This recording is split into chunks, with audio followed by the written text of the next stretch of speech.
Whatever. 5, 4, 3, 2, 1. Alrighty, we're here. Thank you for being here. Can you please introduce yourself? Kind of let us know who you are a little bit. I'm excited about this one. I'm going to introduce you actually. I like talking to comedians. I think it's more fun. It's more loose. So you're a comedian, right? Yes, I am. My name is Curtis Hinds. Hey, thanks for being here. How's it going? How's the comedy scene going for you? Man, everything, man. This summer was like fire. I got booked a lot. Like I was surprised how much I got booked. And right now I'm not booked for anything, which like freaks me out. Now, how long have you been doing comedy? A little over a year.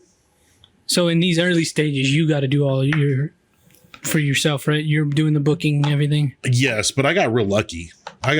Real lucky because when I came on the scene, I was funny. I was funny immediately. And it's because I've always been funny. So my first 15 minutes of material was the same shit I've been telling my buddies for 20 years. You know, you've had a lot of practice. Yeah, these are jokes I've been telling forever. So when I showed up, I had 5 strong minutes where a lot of people don't. Oh, yeah. And so I was booked on my first show within 90 days. And most people don't get that. They don't. Well, so you start off open micing? Yep. And then you got a show like that? Yep. Oh, shit. We're at here. Yeah, my first show was actually for West Nessman. It was Paws and Pups. It was a fundraiser they did. And somebody dropped out, so they asked me to open. And they gave me 8 minutes. And I went in and slayed. I did. It was so much fun. I messed up, too. Like, there was a stage, and I stood in front of the stage. And I just started firing off rounds so fast that they didn't stop me to put me on stage. They were like, fuck it, go. I love that joke I did that night, too. What is your humor? How would you describe it? Well, I think a lot of good comics come from bad coping skills, trauma, and a little bit of alcoholism. Yeah, man. So, yeah. Oh, well, hold on. Sorry.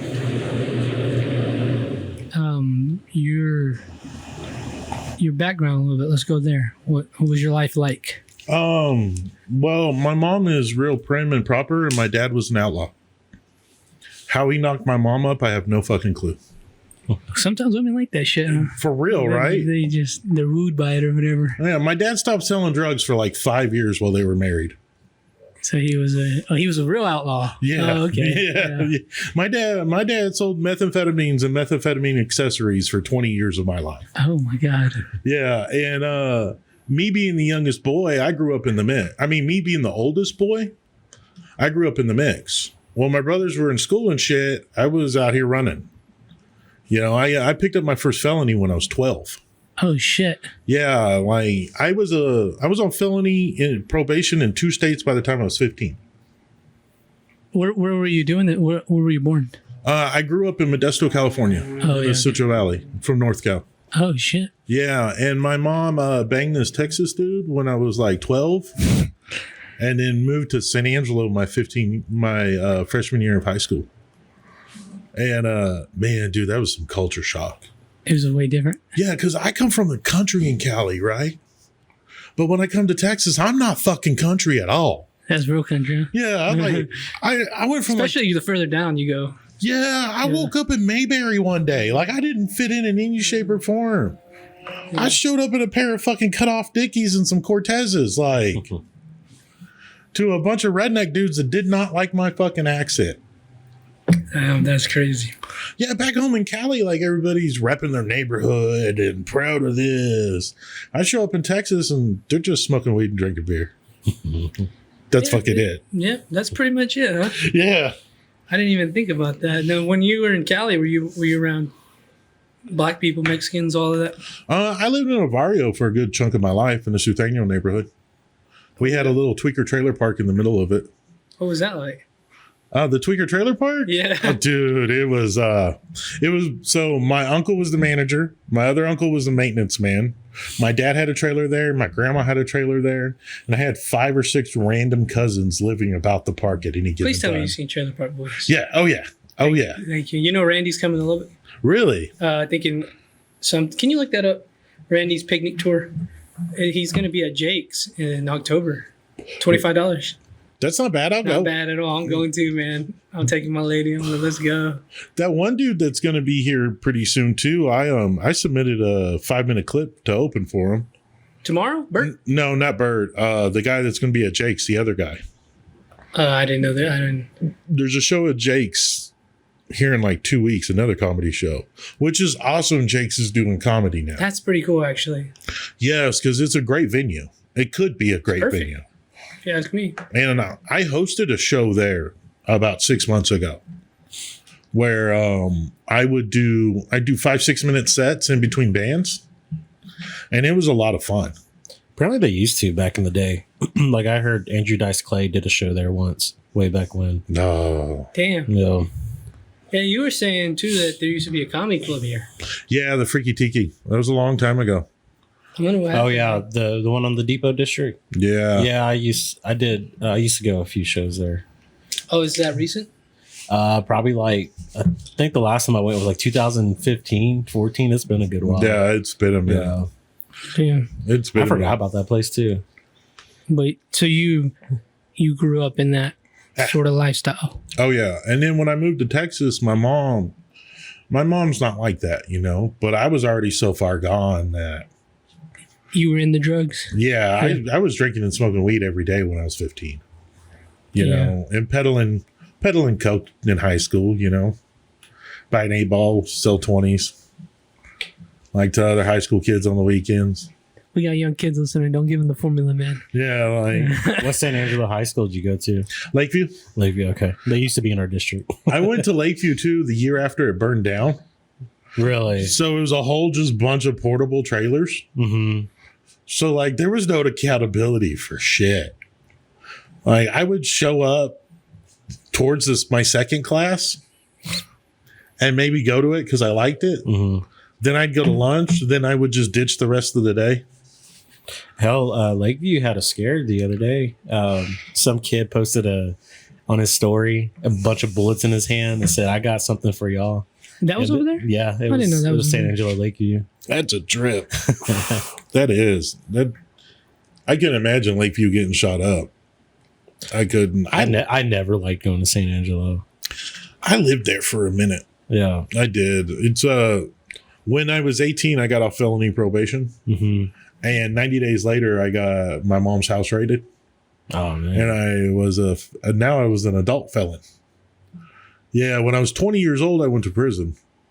And I got out when I was 23. And then I got sober when I was 25. That's when you were being a gay Nazi? When you were in prison? Hey, that's my joke for the day. I love, dude. That's one of my favorite jokes. Curtis is a gay Nazi when he was in jail. No. I'm just kidding. I was only ever racist in prison. It was situational. Dude, you have to be, right? In those... Yeah. To survive. Yeah, I hung out with... I had... You hung out with the skinheads, huh? Well, no, the Peckerwoods. I don't You know. know. Which means we're not actually racist. We're just stuck in racism. Yeah. I used to call my white friends Peckerwoods back then. Yeah. That's an old thing. I hadn't heard that one in a while. Yeah. Echoed. I had 2 or 3 friends. And we did every single thing together. Everything. We worked out together. We ate together. If we were outside ourselves, we were together. We did everything together. But I got lucky. I didn't feel like prison was that bad. The only thing bad about prison is they take away your identity. Because I've always done well in those environments. You know, I've been a big dude my whole life. When I was 12 years old, I was 5'8", 250. Damn. Yeah, so like I've been built like this my whole entire life, you know. So I excelled in those environments as I was young. And then when I got out of prison, I was like, you know, I don't want to go back to that fucking place. So I got a regular job, became a drunk. Yeah, and then the last few years before, Why you point at me when you said that? I didn't point at I'm you. just It's a kidding. hands motion. I mean, Drinking a beer at 11 o'clock in the morning. I don't think you're drunk. You're drinking a natty light. Yeah. I'm not drinking liquor. Yeah, like it's not a Budweiser. Yeah. I don't, man, that gives me the shits. That gives me the shits. But, well, so why did you go to, was it drug related? Oh yeah, everything I ever got arrested for was drug related. It was a non-violent thing? Yeah, I got arrested one time 7 times on felony probation, all drug related. DUI. Every time I ever got interaction with the police officer at that time in my life, I had a bag of weed on me. Yeah. Every single time. They'd be like, sir, I got arrested one time. I was in front of a town and country. Yeah. Miss those places. Yeah. And I was splitting a Philly open and to dump it in the trash can in front of the store. And I heard, Mr. Hinds, what are you doing? I turned around and said, I'm rolling a blunt, officer. Boom, arrested for misdemeanor marijuana. Well, they're fired. My girlfriend got pulled over at one time, and I was passed out in the passenger seat of the car. And the cop said I wasn't responsive, so he dragged me out of the car. I don't remember none of this. I woke up in county jail to Hinds, you made bond. Damn. Yeah, arrested for misdemeanor marijuana. Jesus. Yeah, like, I don't even remember it. I was so fucked up. I was asleep. I'd been partying for like 4 days straight. She came over to save me. Man. Which is wild, man. Like being arrested for weed. It's kind of a crazy thing to think about. For real. Especially the culture now. Yeah, that's what I'm saying. I mean, it's almost legal here. You could just say it's fucking Delta 8 or whatever. Oh, yeah, man. I mean, Yeah. there's vape pens at Christmas. Yeah, man. It's everywhere now. And the older family members don't even know it's a vape pen. They think it's a regular vape. Dude, everybody's vaping. Oh, yeah. Everybody. It's crazy. But so you got out of jail and you sobered up from drugs Yeah. at 25. Yeah, I went on a bender about a year before I got out of jail. And I ended up back in Cali in a trailer park, a different one that my dad lived in. Oh, shit. Yeah, I was homeless out there for a little while. Then I lived in a shed. I was like a Buff Bubbles. Yeah. Yeah. Oh, yeah. And then finally, man, I just had enough and I came back to Texas and my mom stuck me in rehab here in Lubbock and I never left. That's how you ended up here. Yeah. Like I got a job I had for a decade. I married a local girl, bought a house, like did all that stuff that my friends did in their early 20s. I started doing in my early 30s. But hey, I got a late start, but I got to start. Yeah. That's all that matters. Huh? Yeah. Then like about in the end of 2020 when COVID was ending, I got divorced, lost my job in my house in like 90 days. Damn. Yeah. The best thing that ever happened to me. Poof. Depression went away. I have no clue what was causing it. Huh. I wonder. So then that's when comedy starts, huh? Yeah, not too long after that, I moved in with my buddy in Rawls for a little while because I wanted to just get away from everything. And me and him hung out smoking cigars that winter, like just kind of finding myself. You know, I did a lot of traveling. I lived all over the country for a few weeks at a time with different family members, just saying hi. And then I had a couple job offers, but I turned them down and I enrolled in Texas Tech. And I'm a student at Tech now. I go to Rawls Business School. I've been 2 years away from a degree for like a decade. What are you gonna finish in? Business administration. And like in what area? No, that's the degrees business administration. I did compliance and risk for about 5 years. And I sat on a board of directors for a while. And so if I have the experience in administration at a very large business or corporation or whatever you want to call it. So just having the degree will finish it up. I can show 5 years experience and a degree. I can get a 6-figure job in a big city if I choose to. You know, I don't know where I'll be when I graduate school. But one night, dude, I moved back to town. I got a little apartment in the hood, you know, like 27th and in, like they were trapping on the block. Yep. That's a interesting neighborhood. Yeah, man, I got it because it was $400 a month and it was close to Tech. I was like, win-win. Yeah, like I met everybody on the block. They were all my homies before long. Yeah, my dog would run off all the time. And the trap house, I met the dude. My dog would run in the backyard. And one day I went over there and he's like, your dog's back here. It's like, don't sell him drugs. The dude got so fucking mad at me. I was like, what? You sell drugs, bro? It's cool. We all know. Everybody knows. Yeah, like 3 people have stopped here and left in the middle of this conversation we've had. Was that so can you be around alcohol and drugs? Oh, I don't give a fuck anymore. Without doing it again? Yeah, it doesn't bother me. Yeah. At this point, I've been sober 13 years, dude. I'm just a normal dude. I am. You know, like My first few years of sobriety, I struggled. I had to like distance myself, you know. But now, hell, dude, I'm in the bars 3 nights a week. Yeah, man. I was with Rafa. You came to Flips. Just came and chill. I was like, you're a strong man, dude. That's crazy. I prefer to date girls that smoke weed, to be honest. Yeah, but straight edge is just crazy. Yeah, like most of the time when they're straight edge or they're in sobriety, they got untreated bipolar. Do you smoke weed? No. No, you don't even do anything. No. But girls that smoke weed, it's like they self-medicate their bipolar. It makes dating way easier. My girlfriend helps out on the podcast, so I won't speak on that. But she does smoke weed, so I relate. I feel you. Yeah. I'm not dating another one in sobriety again. Fuck that.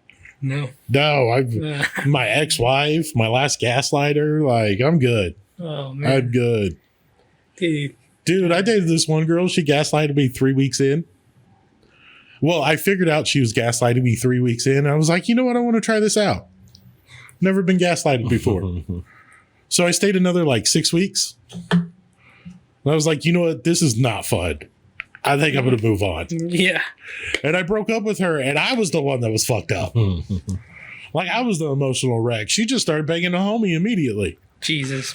Can't trust these women. Yeah, she just traded me in for another version. To be honest, I'm not even mad at her. At least I know she got a type. Jesus. That's, man. And he's your friend? Oh, well, he was? No. He's cool. She done moved on from him, too. Oh, hell. She ran through all of y'all. Yeah. I didn't know I was in rotation. Oh. Can somebody, like, can I get some warning next time that I'm in rotation? I mean, I'm not a hater, okay? If we're playing multiplayer, it's fine. I have a couple preferences. Like, I like to be the only dick in a room. Yeah. Oh, fuck, dude. You know what I mean? Like, nothing in my butt. Like, have you been in, you've had a wild life. Yeah. Oh, yeah. Have you been in some wild situations sexually like that? Yeah. Oh, God. You want to hear the dirtiest thing that's ever Let's happened? hear it. I would love to. Okay, so I was selling drugs, and I started peddling drugs again. I was like 23, I guess. And I hooked up with this married couple, and they wanted to have a threesome, you know. So we like DP'd her and stuff. Like, God damn. we were you and the husband? Yes. Holy shit. I know. They're not married anymore, by the way. Go figure. Yeah. But after when we got towards like the end, I came on her face, and like big warning, 18 and up for this fucking episode. Jesus. Yeah, I'm sorry. No, it's all good. I don't give a fuck. And then her husband started making out. Oh God, dude, I got sick to my stomach. That's like I was like, so he was kind of you think he's kind of gay or something? I think he was into me. She wasn't. Yeah, it sounds like it. I didn't talk to them again. Man, so what? You were just dealing drugs to them, and they were like, "You want to fuck my wife?" Well, I felt the sexual tension. Okay. I felt it, and I was like, "Huh." And then they started talking about threesomes, and I was like, "Well, y'all want to get high in the bedroom?" So we went in the bedroom and started getting high, and I, you start by like touching the elbow, touching the forearm, those subtle touches to see if they're receptive. And if she's receptive and he's not hating, well, I guess we're here for a purpose. Oh, I thought you were touching the boyfriend. My bad. Oh, I feel like a comedian today, dude. No, it was the wife. You're watching him the whole time, making sure it's cool. Well, we already in there sitting close. Yeah. Like, he wouldn't allowed us to be in that position. We would have got high in the dining room, I was like, I figured, fuck it, okay, we can try this out. Like, did it happen again? Or is it the one and only? No. Did you feel weird about that one? Yeah, I blocked him. Okay. That was back when you had to call Sprint to block somebody's number. Oh, I don't. Yeah, that's a little before my time. Well, I blocked him, not her. There you go. I was like, oh, dude, I felt so fucking awkward. That's crazy. Yeah. You didn't have to end like that. I know, right? It didn't have to. You could have waited until I left the room. Oh, man. Wow. Because I went to like, this is awesome, to, oh my God. This is like a drug-induced kind of thing, would you say? Yeah. Oh, yeah. Dude, I've only ever had an STD once, and it was worth it. Which one did you get? Chlamydia. Oh. Yeah. But it was worth it. That was 15 years ago. Oh. Yeah. I mean, it was a good time. Oh, but back to so I moved back to town and started going to tech, and Corey posted an open mic on Facebook, and I followed him. So I was like, fuck it, I'll go do it. So I got 5 minutes. So I kind of ran through a 5 minutes in my head, and I went and did my first open mic in front of a room of like 50 people. That was back when Bar PM was packed all the time. And I slayed. Like the first time I did it, I slayed, dude. And it was so much fun. And I got hooked. I was like, wow, these motherfuckers like me. Wow, these motherfuckers think I'm funny. Like, fuck yeah, I'm going to do this shit. And then after that, I've been hitting every single open mic, every single show. Like, Are you working pretty much every week like that? oh, yeah. And I write at least a minute or two of material every week. Every week consistently, I'm writing. And my brother now lives with me, and he's a gifted writer. So he writes with me. He's your ghostwriter? Yeah, he helps me a lot now, which is crazy because his humor is a lot like mine. We have our dad's family's humor, which is real dark, real dry, you know. I like that shit. Yeah, I love that. That's my favorite. Yeah, like when I tell that my dad's sobriety, I'm like, I celebrated 13 years of sobriety last month, and everybody cheers, blah blah blah. And I'm like, yay! But y'all ain't got to clap for the fact I'm a normal fucking dude. Yeah. Like, look at me, I can tie my fucking shoes. I hold a job. And what's a big deal is my dad celebrated 4 years sobriety last month. Wow, good for him. Yeah, it just sucks we had to cremate him for him to do it. Well, that'll kill Tony too, man. I'm telling you. Oh, people! Fuck, you got me there. People love that, dude. Like, half the room's shocked, the other half of the room's laughing. Yeah. It tells me what the demographic is. Fuck, that's a good one. Like, how dark can I go? Yeah. Can I go domestic violence in this room? Can we talk about abortion? Like, if the whole room's shocked, it's time to clean it up. Well, that's what I like about. Do you feel that? Like, I feel like comedians shouldn't have a filter. Like, if that's what you want to do, then you should do it. Yes. Fuck it. Yeah, I think you should say. Well, here's the thing: is you can say whatever you want on stage. Yeah, that's how I feel about people coming on here. If it's funny. Well, that's true too. If it's not funny, you need to shut your mouth. They'll eat you alive one day. Yes, exactly. Like, I've been through a handful of open mics where you have some good comedians and there's some other comedians that just it's not working, and it just becomes very cringe, and some people in the crowd start heckling him, and then it just kind of leads to very awkward thing. yeah. Yeah. Oh yeah. You know. I've had good friends up there say some inappropriate shit in a way that wasn't funny. And I'm like, fuck, dude.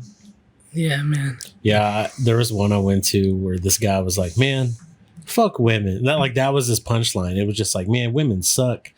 Women don't know shit. Like, it was just like that over and over. And like the bartender started yelling at that guy, like, get the fuck off the stage. And he did that shit probably in a room full of women. Yeah. Fuck, dude, you can't do that. Like, if I'm in a room full of women, abortion is now labeled women's healthcare. And when I say it as women's healthcare, then women eat it up. Yeah. Because it's a respectful term, you know? It's like I have an inflation joke where I talk about, women's healthcare is getting outrageous. Back in the day, it was $430 and a trip to Austin. It was a nice day trip. Then it became $860 and a weekend in Colorado. Like, that was, that's a long weekend. What is it going to be? Are we going to have to go to Mexico for women's healthcare, and it's going to be a week-long trip and $1 million pesos? Like, what the fuck? And like, that's an abortion joke. Yeah. And the way I just told it, women love that. They cheer it on. But if I talk a bit like, I've had 6 fucking abortions and blah, blah, blah, that it comes out unfiltered and rude, and they'll shut down. They'll just shut down. So you got to know your demographic and play the role, man. Yeah. Play the role for them. If all else fails, I can just talk about fucking drugs. People love that. Yeah, it depends on the crowd too. I feel like the love of crowd could be a little hit or miss, because if you go to other big cities that understand the comedy and know how to be like involved in the comedy show, that's one thing. But I feel like a lot of people here in Lubbock don't know how to be a part of a comedy show sometimes. Yeah, a lot of people have never been in one, Mm-hmm. never experienced one. They don't know what they're gonna hear. And like, if you come to a comedy show, like if I offend half the room, I feel like I've done a good job. Yeah, you definitely have. Yeah, like, I really do. If I offend half of y'all, like, welcome to a comedy show. There was one that I went where this one girl just wouldn't shut up. She wasn't saying anything bad. She was just like commenting on everything the guy was saying. So like the guy would start like saying like, I have this girlfriend, and she would out loud go, "Aw." And like I try to like take her out like on a date. "Oh, that's sweet." Like just kept on going and going like, "Shut the fuck up." Yeah, man. Like when somebody's doing that, you ruin their timing. Yeah. You could ruin their punchlines. Like you can fuck up a dude's whole set, and they don't know it. Like it's one thing to get heckled occasionally. Mm-hmm. I've been heckled a few times. I went to this one show in Richardson, Texas, out in Dallas, and it was just a bunch of local comics, but they were like really, really good. Like it's some of the best comedy I've ever seen. And there's this one girl that started heckling, and the guy just straight up goes, "All right, you need to shut the fuck up or get the fuck out." Like they don't play over there. Yeah, you will. If you're in an actual comedy club and you start heckling bad, if the comic doesn't want to roast you, they'll throw you the fuck out. Yeah. As it should be. Now, if the comic's good with crowd work, I dare you to heckle him. Yeah. Fucking dare you. Fuck. Best of luck. Like I tell that one joke, red flags, where I'm like, if she's over 30 with the facial piercing, she's got mental health issues, dude. And women get mad because they'll be 3 or 4, 35 years old with the facial piercing. And they'll start to act like they're going to heckle me. And I'll be like, ladies, I'm just saying I love you. And there will be one look at me weird, and I will talk to you after. Because I just switched it on them to shut them up. So I can move on with my set. No, these are things you can learn and practice in open mics. Yes. That's what that whole is for, right? Someone's walking up. Yeah, It's probably the workers. Oh. that's a part of open mics too sometimes. Because sometimes I go to open mics and I don't expect to get a laugh. I don't. I got this new bit. I know how bad it is. I want to try it and see if it works. And a lot of times when I work it in an open mic, I'll do ad lines. I'll do ad libs. I'll change the timing. The tagline will come out different, even better. Like there's one I did that a lot of people didn't find funny, but it turned into being funny eventually. But this one really works with the demographic. I had one, I had so many men get offended when they see a woman with kids turn lesbian. And I'm like, dude, why the fuck are you offended? Do you know how many dudes she had to fuck to figure out she was gay? We need to thank that woman for her service and sacrifice. Thank you for fucking some of us to find out your sexuality. Yeah. We appreciate all your effort, man. And I think that's a great joke. That's a great joke. But that shit will bomb sometimes. And I had to work that joke out on an open mic several times before it became what it is. It's like gay Nazi wasn't gay Nazi when I started telling that joke. That joke was just gay in prison, because prison was pretty gay. Like dudes were fucking. And I was not comfortable. I was a bit homophobic at that time in my life. And I wanted to write a joke because there was racist dudes that were gay. And I like, how can you be a gay bigot? Yeah. How is that possible? So I worked that gay in prison joke for a year before it turned into what it is. And now it's a great joke. It's a great joke. It is a great joke. It's horrible. What's funny too, like that joke, it started out being called situationally gay. Because the opening line is, just want to let you know I was only ever racist in prison. It was situational. I told that joke in front of 150 black people at the Crystal Palace. God damn. And they loved it. They lit up when I told that joke. That was my opening line for my set. I did a 15-minute set and I opened with that. And like that set was fire. Fucking fire. And I did that same joke in front of 30 little woke white kids. Not the same. I thought I was going to get booed out of that motherfucker. I didn't even finish my set. I just called it and walked. I just walked off stage. It was like, hey. Well, I struck out. So they do comedy at the Crystal Palace? They've done one comedy show. One. That's a cool building. Yeah. I was the only white boy in that motherfucker. Yeah. That's a badass building, actually. Where's the Crystal Palace? It's like on University way down there near the highway. I don't know. It's on North University by Clovis. Yeah, Clovis. okay. That's right. I think it used to be pink back in the day, maybe? Yeah. It's cool. Close. It's a Okay, I really know what cool you're talking fucking about. building. Yeah, it is, It's a cool dude. venue. It's a cool club. Yeah. And they did this local promoter did a comedy show there.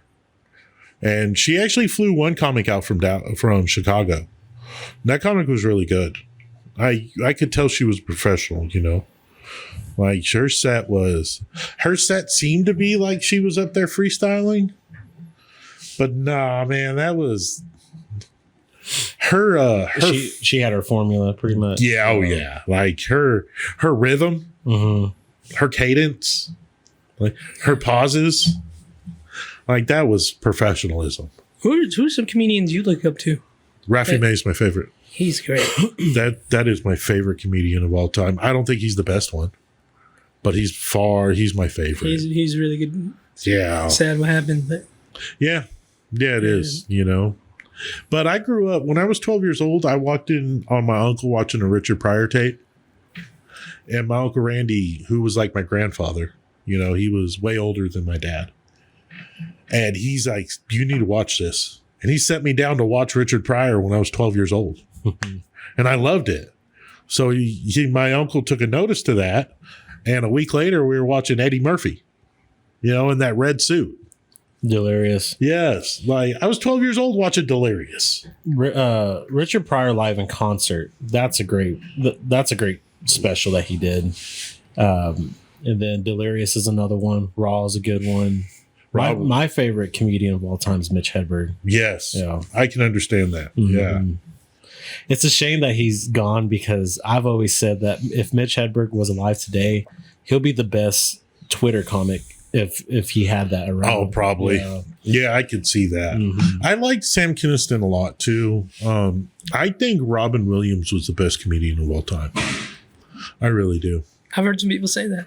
I think he was. His improv stuff is just beautiful. Have you ever watched Robin Williams' Weapons of Mass Destruction? Yes. That's a great one. I yes. quote that all the time. Oh, yes. What's in the one where he did In the Studio, where that guy that used to interview everybody, what was his name? You know who I'm talking about, right? David Letterman's doing a knockoff version of his old show. I'm not sure who you're talking about. It was this older gentleman in the show. I believe the show was called In the Studio, and he interviewed everybody. Oh, is it My Next Guest on Netflix? My Next Guest is a newer version of it. And he interviewed Robin Williams. And Robin Williams literally did 30 minutes of improv in that interview for the crowd. And it's just wonderful. Just wonderful. I think we actually watched a show. He talks about golf. He does like this whole like is that what Scottish. it was? I think so. Oh yeah. That was cool. Dave Chappelle's probably the best of our generation. I think he's the best comedian of ours. Yeah, of our Because generation. I didn't really get into comedy like that. I don't know any of those old. I know of them, and I know what they did for comedy, but I've never seen Delirious, never seen Richard Pryor, but I know Dave Chappelle's probably at that level at this point. Yeah. I've always said that Dave Chappelle's probably our version of Richard Pryor, and Bill Burr's probably our version of George Carlin. Yes. Yeah. I seen Bill Burr. Really? Nice. Yeah, last Saturday in Dallas. Oh shit! Nice. Yeah. The tour was called Slight Return. Mm-hmm. And I rented a car, drove to Dallas, hit the outlet mall, hit In-N-Out Burger, hit the show, and drove home. Oh shit! Damn. So you did a suicide trip. I put 800 miles on a rental car in a day. Oh shit! When I went to return it the next morning, the lady was like, "What the fuck?" So it was pretty good. Oh, That's dude. He did fucking Fenway Park. Yeah, dude. That's fucking crazy. He did an hour and 15 minutes. Like, you go to most comedy shows, like, I bet you go to Burt, you're going to have an 8-minute opener, a 20-minute feature, then Burt will do 40 minutes, 45 minutes, right? And I could be wrong. I don't know how his shows are structured, but that's how Theo Vaughn's was. That's how every show I've been to locally's been, you know? And we've had big names come in. Thank God. Yeah. Thank God they built that venue. That venue, yes. That venue's great. Yes. Yeah, I'll be at Burt tomorrow. I'm excited. Yeah. And Bill Burr, I went and seen Bill Burr in Dallas at the American Airlines Arena, which is a huge venue. And he had a really good opener, and she did, I don't know, 15 minutes, 20 minutes. And then she introduced his trailer for the movie he just wrote. Then he walked on and he slayed for an hour and 15 minutes, just slayed. Non-stop pounding him out. And he kept on okie doking the audience because, you know, it's a conservative based audience. And he was telling jokes about the audience to the audience half the time. And I was just eating it up. I was like, oh my God. Yeah, we went to Rogan in Dallas. Oh, how That was that? So I've seen Tom Segura. I think he's the funniest comedian. He's my favorite comedian. He's just like, I like him for what he is. Yeah. I think he's great. I didn't get to see Theo, but we went and saw Joe, and I was like, I wasn't expecting him to be that funny. Yeah. He's actually funny. Well, Joe, I never saw him as funny like the way everybody else is, yeah. but his set was pretty killer. Well, Joe's been a comedian the whole time, y'all. Like 30 years. Yeah, that's how he started. I think he started around when Burr did. Yes. Yeah, him in Boston. Yeah. And but I never because I religiously watch their fucking podcasts, all of them. Like that's why I love them, and I get a lot of inspiration when I do this. But I was like, I never saw Joe as funny the way Theo's just fucking funny. Yeah. And Tom's funny. Bird's just goofy funny. And I like that. Yeah. And when we saw Joe, I was like, oh my God, he's actually funny. Oh, He's yeah. really funny. And the venue was really cool. It was, what was it? The Majestic Theater. That was a really cool theater. Yeah. Yeah, man, I was excited. Well, Joe was in the Laugh Factory in LA at the same time. Bill Burr, Andrew Dice Clay, Dave Chappelle. Like, when all those guys were working in the Laugh Factory, Joe Rogan was there with him doing it. Rogan said he would have to follow Richard Pryor in his old, like when Richard Pryor was like dying, he would still do sets and Joe would have to follow him. He said that was where he like learned. Oh, man. Yeah, they would have to like carry Richard Pryor on stage. He would do a set and Joe would do it. They'd carry him on stage and he'd still slay at Yeah, probably. He would even follow, like in the mid 90s, he would have to follow Martin Lawrence. Yes. Back when he was Martin Lawrence. Yeah. I heard he was really fucking good. Like, dude, He was fucking slayed. watch some of his 90s and comedy specials. They're fire. Every single one. That Def Jam. Yes. Martin Lawrence he was a different caliber of comedian back then. He was the type of caliber of comedian where he doesn't have to do it anymore. He's still collecting royalties. damn. Yeah, it's kind of like Eddie Murphy. We'll never get Eddie Murphy again. We were supposed to, He's been saying that. but COVID happened. That kind of changed everything. Yeah, like we might not ever see him again. And if we do see him, it won't be it will be different. I just don't know how, because I think in order to get back, you do have to hit the clubs. Yeah. But if he hits the club, it's going to be like one of the biggest club shows that you'll see. Yeah. And like no one's going to stay quiet about it, So I don't know how. Originally he was going to do a special, but I don't know if he's just going to jump out and see if he's going to practice first. If he's just, that's one thing about Dave. When Dave went his hiatus and disappeared, he was still doing comedy during his hiatus. Yeah. Like he'd be in Seattle and he'd just stand on a soapbox with a microphone and a little speaker and just start doing comedy in the park. That, and then I guess when he first started to come back, like in the early Twitter days, he would like hit up Austin like at 3 o'clock in the morning And then people would start tweeting out like, "Hey, Dave Chappelle's like here at this one venue, on the drag," and they would all show up. Yeah, and boom, he was right there. Yeah, he would just show up randomly and do hour sets, just out of nowhere. He never stopped. Now I doubt. Who knows when the last time Eddie Murphy did a set? Yeah, I'd like to see that. That'd be crazy. I know his last movie he put on Netflix was great. That Dynamite movie, Dolomite. Yeah, Dolomite. Mm-hmm. You ever seen any of those old Dolomite films? Yeah, the black exploitation films. Yeah. Oh, they were horrible. I love them. They were so bad. Yeah. With Chappelle though, I had heard that there was a while that people were starting to get pissed off when he would show up to a club because people would be going on at 11 p.m. or at midnight. But when Chappelle would show up, the fans would be excited, but the comedians would kind of start to hate that because he would be on for 4 hours just rambling. Somebody told the story. I don't remember who it was, but that was kind of like that. I don't know who it was, but somebody at this little comedy venue was like, "You can only do 15 minutes." They told Dave Chappelle that, and he was like, they were hounding him about it. He was like, "All right." So he did it, and then he's like, "I'm gonna go outside, and I'm gonna do a set outside. So if anybody wants to come watch me outside, I'll be outside." And everybody left the fucking room. That was during when Dane Cook was Dane Cook. Oh, it was Dane Cook. Yeah, and so Dane Cook did the record for the longest stand-up set. Yeah, he had beat Richard Pryor's record. Well, Chappelle heard this and he went to go do it. Well, they were going back and forth like who was going to be the top. Again, then Chappelle, did his 15 minutes and Dane Cook was supposed to go on, and he goes, "I don't really do this, but I'm going to go outside. I'm going to meet all the fans. If y'all want to show up." And everyone left Dane Cook's set. Hell yeah. That's the power he has, man. I wouldn't be surprised in the future if he or Rogan come to Lubbock. Buddy Holly. Yeah, that's a great fucking venue, man. Yeah, and they can charge for that venue. Like Dave comes, I'll pay $100. I will too. I will.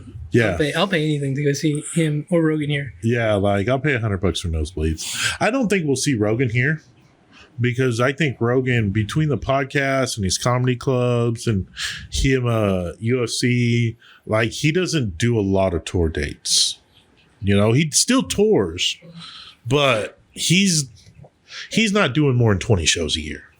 No. Like, dude, I waited 45 minutes in line for that damn ticket. Yeah. I was fucking just. Yeah, I saw him at 420, this last 420 in Fort Worth at Dickies Arena. And that was pretty cool. And then we saw him, I ended up seeing him again in Dallas. Yeah, man, that was insane. I think Lubbock's missing that, man. How do you that comedy club? I think Lubbock needs one. Do you think it would do well? If there was just the Lubbock Comedy Club here? Well, two things got to happen. It's got to be promoted well. And you got to bring outside comics. And to bring outside comics, you got to charge. Because if we get a comedy club here, like I'll have a standing invitation. I will. When they were talking about opening one up not too long ago, I was going to have a standing place there. Like I do 15 minutes twice a week. That's not a problem. And that would force me to write more, which I'd love to be in a position of pressure where I had to, because I'll do it. All right. I got a whole bunch of childhood trauma I ain't wrote about yet. I'm still trying. Like there's a couple premises I have that I've been working privately, trying to figure out how to structure them and make them funny. And if I was forced to work on those premises, I promise you I'd have 15 minutes before long. I got a whole bunch of methamphetamine jugs, but they're only funny to tweakers. So I got to structure them where they're relatable to the average person. Yeah, man, I wish. Yeah, I mean, how is the open mic scene here? I mean, is it sufficient enough for guys like you? Dude, we are so lucky. Hey, subscribe to the YouTube, man. Thank you. We're so lucky we have as much mic time as we do. Yeah. Like we should. the scene used to be a lot larger before I came on, and COVID killed it, like COVID killed so many other things. So we don't have a lot of comics right now in the scene, and which gives me the opportunity to have a lot more mic time than I should.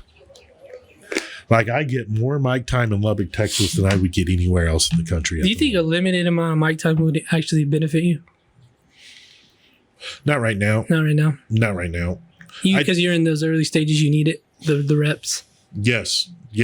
That's what I'm doing. Yeah. It's like I go to the gym every day. It's the same thing, right? Been in the gym every day for 4 months, man. I started out, I could barely press 90 pounds 12 times, right? I got 8 reps of 305. Damn. 2 days ago, like that's because I'm in there working. With comedy, the way my rhythm is, my timing, that kick that comes from work, from my time. And I need it. I'll take every single second I can get. Is there like a group of y'all that are pretty consistently doing it? Yes. Oh, yes. There's some real funny people in town, too, that don't do it that much anymore. Like, there's a couple dudes that in town that are really good. And they don't show up like they used to. For whatever reason. Yeah, like you can still book them or they'll come to a show, but they just don't work it like they were. Man, yeah, I'm hoping something crazy happens here where there is. I mean, I get it. Like you're saying, if we have a club, you have to make money. It's just, I don't think there would be enough revenue if it was just a spot where people could come do an open mic. Yeah. Well, and you would have open mics like Monday through Thursday or something like that. And you need somebody on the weekend to come in. Yeah. And like Friday, you'd have to run 2 shows. Saturday, you would have to get somebody to come in from out of town. You'd have to charge for tickets to pay them. And there's a whole bunch of B-list comics that'll come to town for $500. There's a whole fucking bunch of them. Yeah. And some of them are real funny. There's a whole bunch of guys that have been doing this for 10 years and never got famous. But they're still pretty damn funny. Yes, they're hilarious. Dude, and that's the way it is. Some people don't get a break. Some people do. I don't know what's going to blow you up. Like right now, there's a whole bunch of people doing comedy that got famous on TikTok. And now they're doing hour sets. Like those dudes didn't put in the work they didn't do open mics for 3 years to get funny. They made a TikTok video, then got funny. Yeah, I heard Andrew Schultz talk about that, where it's like the power in TikTok and social media is you bring them to your show, you're going to have people show up, but can you have them come to your next show? Yes. That's the problem. Yes. You got to be able to work that. Because I don't think, I'm just speaking from what I heard and learned, I don't think if you're not putting in 3, 4, 5 years of work, you might not be able to be that good to pull in people from the next show. Because that takes time and that takes skill that you have to develop. Yes. Like I have about an hour of material, but I've only been able to string 34 minutes together. I haven't been able to, just because I have an hour doesn't mean that hour fits together, that hour flows together. And the fact that I have an hour in a year is a big fucking deal. That's a big deal. Not a lot of people, like, either you have that or you don't. Now, don't get me wrong. If I was famous and had millions of dollars and shit, I'd have a fucking writing team behind me. Yeah. Here, I was want to show this to y'all. This guy, his name is Jack Mayberry. He's probably the biggest comic to ever come out of Lubbock. This is Jay Leno, the Tonight Show. From Lubbock, Texas, which is just like Southern California, but totally different is about the only difference.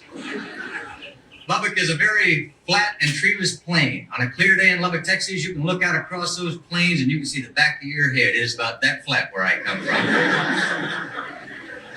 My family likes it there, though. My grandfather's lived there all of his life. In fact, he's lived there so long, he knows where everything didn't used to be. You ever drive around? Ever drive around with someone that knows where everything didn't used to be? That's my granddad. From the minute we hit that car, my granddad's over on the passenger side over here going, hey, when I first moved here, there wasn't anything out there. There wasn't anything from here all the way over right about there. There wasn't anything out there when I first moved here. There really wasn't anything over there. There really wasn't anything from there all the way over right about there. It's pretty relatable. But yeah, he talks about Lubbock the whole. This is on the Jay Leno Tonight Show. So this guy, He's still around, but I think he's retired from comedy. we should get him on the podcast. Still in the driveway. Or we should try to get him on the podcast. Your car and not in the back seat, which simply means in the event of a crash, the people in the front are going to be But held. yeah, that's pretty much it. Now, are you recording your sets and putting them on the YouTubes or anything like Yeah, I recorded a special. that? Okay. Yeah, at Bar PM, I did a special for my sobriety birthday. Is kind of what I did it for. And it's 30 minutes long. It's on YouTube. It's under Curtis Hinds, and then you can find clips of it on TikTok. And TikTok, I'm Curtis Hinds 775. And I recorded that special. What part was that on? 5152. Sorry, I accidentally got out of it. Sorry about that. You're fine. I recorded it so I could break it down in clips, so I can bust some of my best jokes down, and then release them on TikTok over time. You know, and I got some great one-liners, and I got some good stories. You know, like "But I Love Her," "How I Know I'm Not Gay." You know? I only date women with ex-husbands, not baby daddies. Need to know they have 2 incomes and a free babysitter every other weekend. There you go, man. Fuck. Yeah, like my buddy asked if I dated women that were, if I dated married women. It's like, dude, I'm 38. Half of them are still legally married. You can call me an ESSD. I'm an emotional support side dude. Oh, fuck. Yeah. So you putting this stuff on TikTok? Oh, yeah. All that. Oh, yeah. I did one on the walk up here. I saw you. I was wondering what you were Yeah, doing. because I'll get an idea and I need to dump it out. And so I don't even remember what I said walking up here. I don't either. Fuck. I said it's something about a DM archiving it or whatever. Yeah, hey guys, always shoot your shot, man. Always shoot your shot. You slide in them DMs and say whatever you need to say, and then just archive that chat like it never happened. Yeah. If she responds, it'll pop back up. If she don't respond, it never happened. it never happened. Yeah.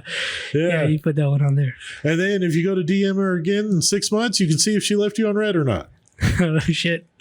Do you listen to Bill Hicks? Oh. No. No, yeah, that's one comedian you need to check out. He died of cancer back in the 90s, but he's from Texas. He was real big in the Houston scene, Okay. but he was like way ahead of his time. Where pretty much he'll torture the audience pretty much, and they would like leave. Like that's what he strove for, was just to go on stage and have half of the people just leave. Yeah, dude. Some people. Oh, I know who Bill Hicks is. Yeah. Yeah, I've seen some of his stuff. Yeah, I've heard people talk about him. Oh yeah, yeah. There's one comedian. God, I can't remember his name offhand. He never blew up because of that. Because he always believed you should offend people at every show, and he was hilarious. I forget Jamie Foxx is from like Dallas, isn't he? Yeah. Yeah, That's one of the most talented men alive.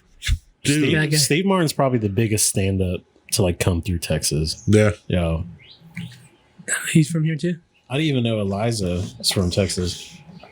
a lot of people don't realize how funny Jamie Foxx was. That's what I'm saying. is. He's fucking hilarious. Hell, he's probably the most talented person in the Yeah. world. Like, Well, just with everything. He can do anything. Yeah, because like he did open mics. Yeah. He did comedy Yeah. for a long time. And That's a gifted individual. his Like, Trump impersonation is funny as fuck. Jamie Foxx did comedy with Joe Rogan back in the day Oh, at the Laugh Factory. that's how they're friends. Yeah, like they've known each other that long. Yeah. Yeah, like I love his story about how he started doing music. He built a studio at his house deliberately, and then started throwing parties and inviting musicians. He'd have them all come in. That's Yeah. how him and Kanye met, right? Yep, because Kanye's "I Got a Song that you would be perfect on," Yeah. I remember seeing and that. so they recorded it right then and there in his studio, Yeah. and that was Gold Digger. Mm-hmm. You know, like, yeah, I think he is an incredibly gifted person. Mm. He is. He seems like to be a nice dude too. Like he's just a super nice dude. Yeah, it's nothing controversial. Like, if he dug up his life, it'd be just good shit. What's wild about him is he takes care of all his family So he has this huge mansion. And what I think is funny is his parents are divorced. They apparently can't stand each other.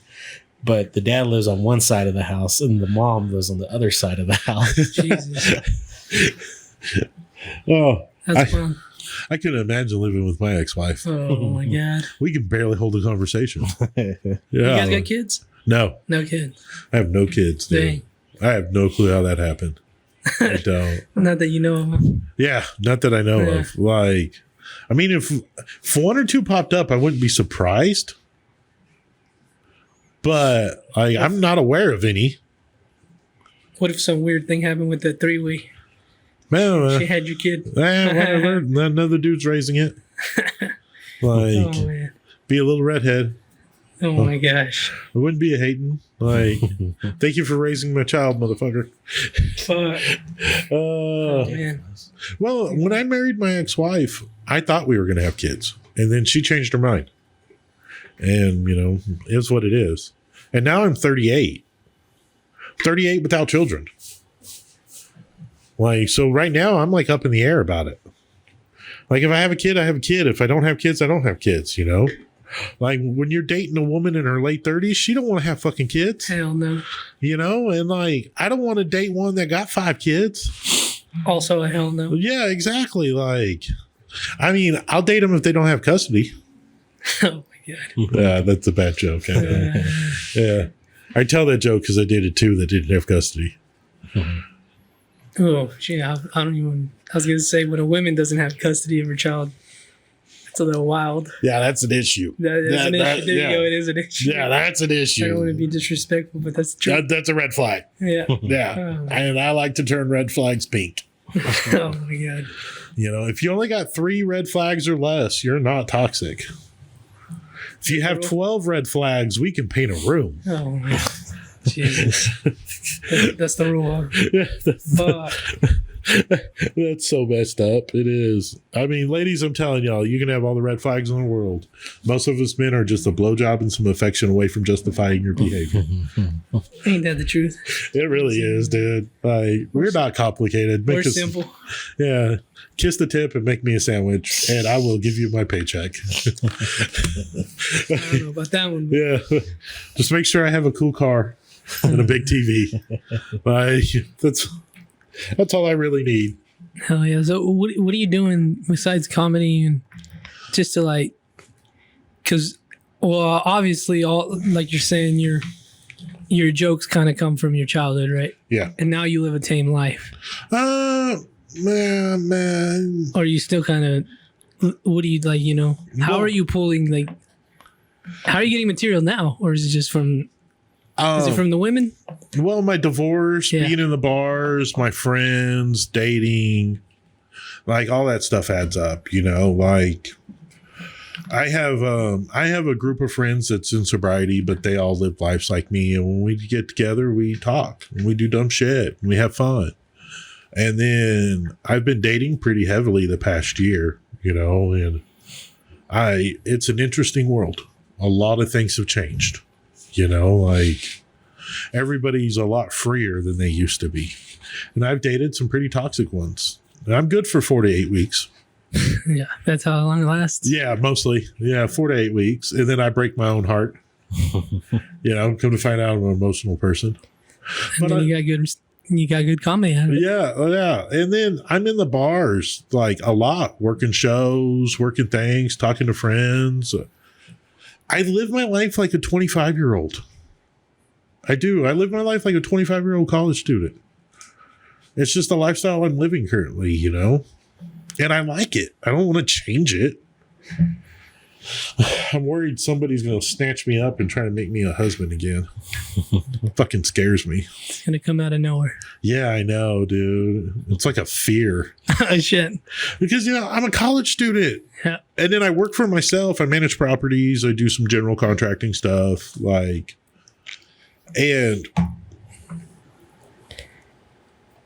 I like my lifestyle. I do. I like doing sets 3 nights a week. I like talking and hanging out and having fun and being around my friends. You're doing three sets a week? At open mics? 2 to 3 a week. Which so bar PM's on Thursday. So the art bar at Cafe J is every other Tuesday. So it won't be this Tuesday, but next Tuesday. That's going to be gone, right? Cafe J. Aren't they going to knock all that down? I have no clue right now. Yeah, I think they're going to. I don't know when, but that's going to be a big parking garage. That makes me sad. Yeah, it sucks. Because that's a cool bar. That's a cool building, too. Yeah, shout out to that bartender. She's awesome. You know, that was all like a hospital, right? That doesn't Because it connects with that other big building. Yeah. That's like next door. And that's where my mom was born, actually. That used to be a hospital back in the day. Wow. Yeah. And man, that's a great setting for comedy. And there's never a lot of people there, which kind of sucks, but doesn't. You know, like I offended a bunch of women that were in there the other day. Yeah, sorry, my jokes are a bit sexist at times. Like, I swear I'm a liberal by default. That's the Cali in you. Yeah, for real. I'm a California Republican, which is a Texas Democrat. Oh, shit. I once asked my friend from Cali, because here in Texas, parents that tend to be very conservative, their kids end up being like, you know, liberal. And I was like, in California, is it the opposite? Like, are the parents so liberal that the kids end up becoming conservatives? My parents were pretty liberal when I was young. Mm-hmm. They were. And my mom was still an educated white woman, you know. My father, though, turned super conservative, which I thought was weird. Because, like, dude, you're a drug addict and a felon and, like, you know, you're running a SSI scam, like you're defrauding the government as a living. Like, how are you a conservative, Dad? Like, I've seen so many people that were liberal in 2020 within the last year become very conservative. It's crazy how much it's switched over. yeah, dude, I don't get it, man. Like, well, I do, but it's just, it's confusing to me that the left doesn't have a spine, and it's annoying. Mm-hmm. It's like, grow some balls, motherfuckers. Grow some fucking balls, man. yeah, I if anything, I like to think of myself as a libertarian. Yeah. I like, you know, do whatever the fuck you want. I don't even fucking fuck with the government. I don't even know if it should exist at this point. But I'll say this. Here's my honest truth. How I feel. Like, the left, they fucking... Hanging out with the left fucking sucks. Those guys are fucking... They're not welcoming. They're annoying. And they're fucking prude. Yeah. As opposed to hanging out with the right, which is... They're a lot more accepting and fun. I'll just say that. Yeah. I feel that way. Like, the right, you know, they're more...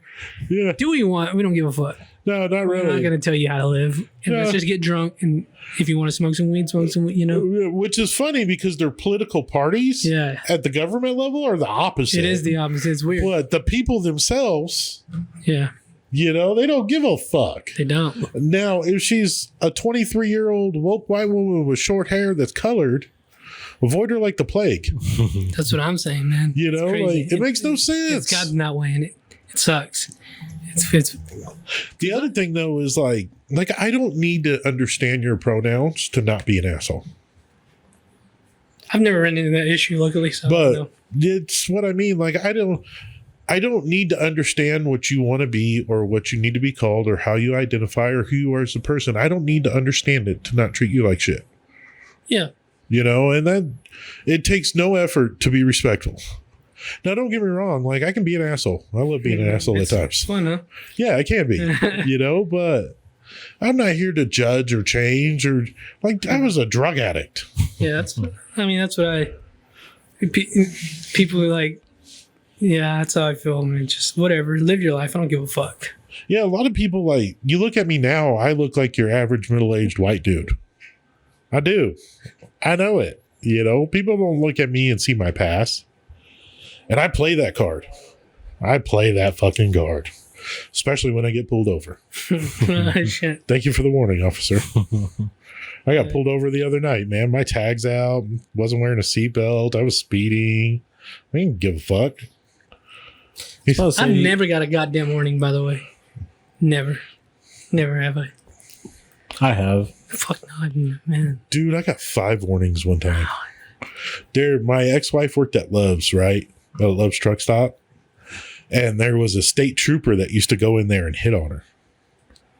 And he was in there hitting on her right before I showed up. And at that time, I drove an older Corvette. And I showed in there and she told me, and I thought we laughed about it, you know, because my ex-wife's real pretty, or was real pretty. I don't know what she is now. You know, she was the prettiest woman I ever slept with, if you looked at her. She was the ugliest woman I ever slept with, if you talked to her. Oh my God. And when I left, my ex-wife was like, you need to not speed. He's speed trapping down the street. I was like, really? So I left there and gunned it. And he caught me doing 80 on I-27. Pulled me over, and my inspection was out. My tint was illegal. My taillights are blacked out. I had no seatbelt on. I was doing 80. And as soon as he got me out of the car, he was like, well, where are you coming from, sir? I was like, Love's Truck Stop. Oh, what were you doing there? Oh, I stopped there to see my wife. And then I dropped her name. And it got awkward as fuck all of a sudden. He put me back in the car, wrote me 5 warnings, and asked me to have a good day. And then I put on my Facebook as I left, to the cop that's hitting on my wife, I'm sorry, dude. She only likes felons. I wish the cops were cool with me. It's never a warning. But I don't ever bullshit them. Just give me my goddamn ticket. For real, though. I don't want to talk. I don't care. You can run my name. I ain't got no fucking warrants. Just go. Yeah, they're like, sir, do you have proof of insurance? You already ran the plate. Yeah, You've seen it. They fucking know. You already know, dude. I don't give a fuck. Like, I'm not showing it to you. Yeah. I'll be compliant and respectful, but like when they ask, like, where are you going and all that, it's none of your business. Just give me my goddamn ticket. Yeah, seriously. Like, sir, when was the last time you registered your vehicle? They come registered when I buy them. Yep. That's when I register them. Yeah. And this truck is about to get sold. And the tag's only 6 months out. It's not years. Fuck, God. It's a hassle dealing with them sometimes. I hate registering my vehicles because I paid taxes on that thing when I bought it. Why do I got to pay taxes on it every year? Like, taxes are illegal. I don't know. Like, why? Like, I already pay interest. I already give you fake money for it. Like, I'm not registering it. Like, I'm lucky I keep insurance. I think Florida, you don't even have to do that. Yeah, that doesn't surprise me about Florida. Yeah, shout out to Florida. That's probably freer than here. But dude, here you only have to get inspections, and inspections aren't shit. Like, shout out to the lady on Clovis in the undisclosed location.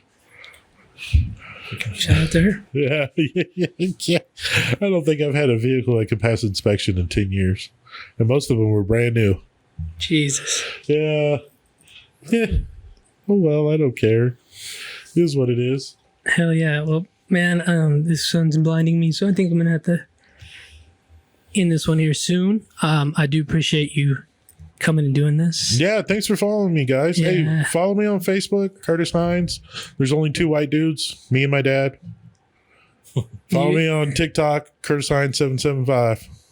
There you go, man. When's the next shows or anything like that? Dude, I don't know. You'll post about it? The last Friday of the month, there'll be a show at Two Dogs. And then I'll be at the Lantern Tavern at 9 every week on Wednesday. And we're at Bar PM every Thursday at 8. Like clockwork, we'll have a show. And if I have to tell jokes to myself, I will tell jokes to myself. Like my dad used to say, if I'm the only one that laughs, that shit's still funny. It's still funny. Yes, it is. There you go. Bradley, anything? Just follow me at Bradley Noel Garcia. And that's it. Alrighty, people. Snake Pill, Rattlesnake Roy on everything. Pirate Radio, Lords of Film. Follow it. Subscribe to the YouTube channel if you haven't already. Patreon.com/SnakePitStudios. Guys, we'll see you. One love.